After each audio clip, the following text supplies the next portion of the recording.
what I do see in my work and in previous chapters of my life and the guys that I work with is guys get to a place like each one of you are at, why you sign up for this course, where you just know, there's something I got to be doing that I'm not doing. There's something that I could be challenging myself that I'm not challenging. I'm starting to feel blunt, soft, like where's the challenge? And the only answer for that question in our culture is to work out, is to exercise, to get a 24-year-old trainer who's going to take you through grueling workouts 3 days a week that you do not have the energy to maintain. So here we are in this state of feeling weak, it's kind of apathetic, like something's off. We feel that our energy is low, and our solution to that problem is to work out, to ask of our bodies to create and produce even more energy, to give ourselves another task that we can hardly get through. And you can get through it on a gut check for a month and a half. But sooner or later, you're going to quit because you don't have the juice, or you're going to get hurt, even worse. So this course is not an exercise course. It's not a workout course. It's a work-in course. Now, if you stick with the prescribed practices, lifestyle interventions through the course of the 12 weeks, after 12 weeks, you will be in a position where not only can you work out, but you have to work out because you got so much energy pumping through the tank that you got to burn it off. And your workouts become joyful. It's like, man, I feel good. What would be a cool way to move my body? How could I get a sweat? Rather than dragging your decrepit, lack of energy body to the gym like a martyr because you think it's something that you have to do. So this course is about cultivating energy. We're going to make a distinction between working out and working in. We're going to spend a lot of time working in because we want to get to the place where we are cultivating more energy than that our day requires. That's, Blaine, when creativity starts to reach new heights. That's when going to the gym to work out becomes not an act of discipline, but just like a function that you have to do. And to Connor's earlier point, getting to this place where discipline is no longer required, that's the aim. That's where we're moving toward. That's harmony. That's when living in alignment, living in balance, doing the healthy thing is no longer an act of discipline, but an act of common sense. Now, to get there requires two things. We're going to practice both of them. Practice, I said, right?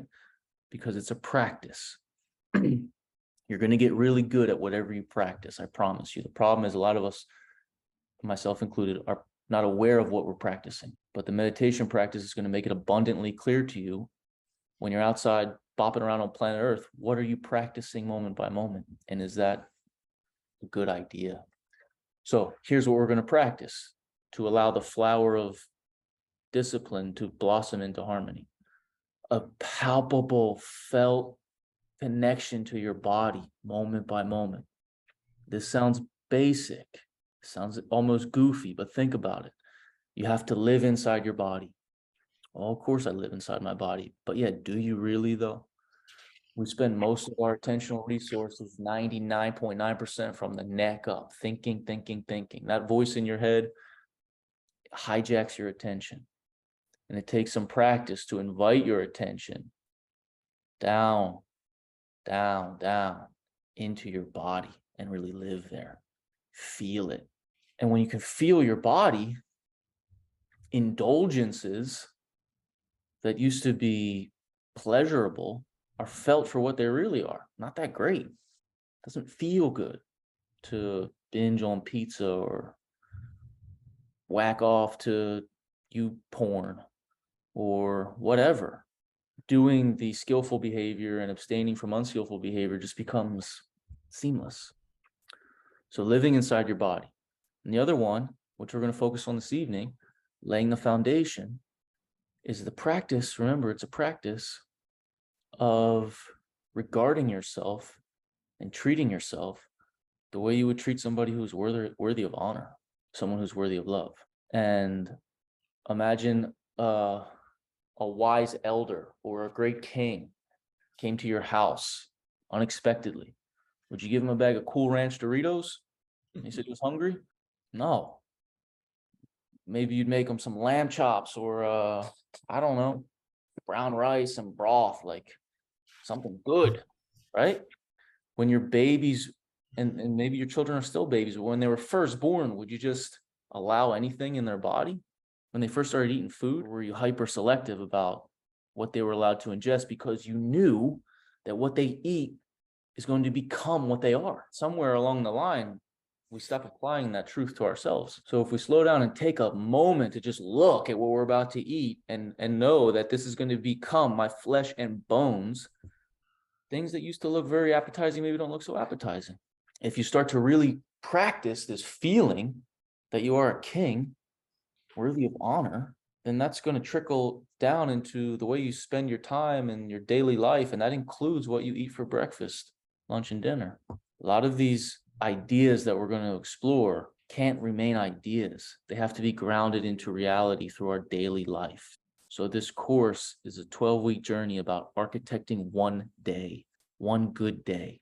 And then the practice becomes living that day every day. And imagine what you might become if you check these 6 boxes every day: mind, breath, sleep, hydration, nutrition, movement. Every day, you're on point. Whew. As time passes and the people who are eating the standard American diet and living in the standard American way, or modern way for the non-Americans on the call, as their lifestyle creates a body mind that's the inescapable consequence of their choices, and you make different choices, as time goes by, you start to look and feel like an outlier, big time. And I've heard it said, when you're young, you look like mommy and daddy. When you're older, you look like the decisions that you make every day. So this course is going to first be about identifying those decisions and then making good ones. And we're all going to find that when we consistently make those good decisions, by the way, I'm not trying to undersell discipline. Discipline is required. And to get the ball rolling, each one of us are going to have to really check our nuts and just do the difficult things. There's no secret there. There's no hack. You just have to summon the strong determination that is in you to do the thing that you don't want to do. As you look better, you feel better, you think more clearly, and then that becomes motivating, and then the discipline is not required anymore. But to start, we have to be disciplined. So that's going to be part of it. That's the savage. That's the savage. The saint is that discipline is coming from a deep desire to take good care of yourself, knowing that the better that you are, the more vital, healthy, happy, virile, alive you are, the more skillful you will be on your path of service in the world, the more useful you will be to the people who depend on you, the more good you can bring into the world through your presence. That's the saint. And we need both. So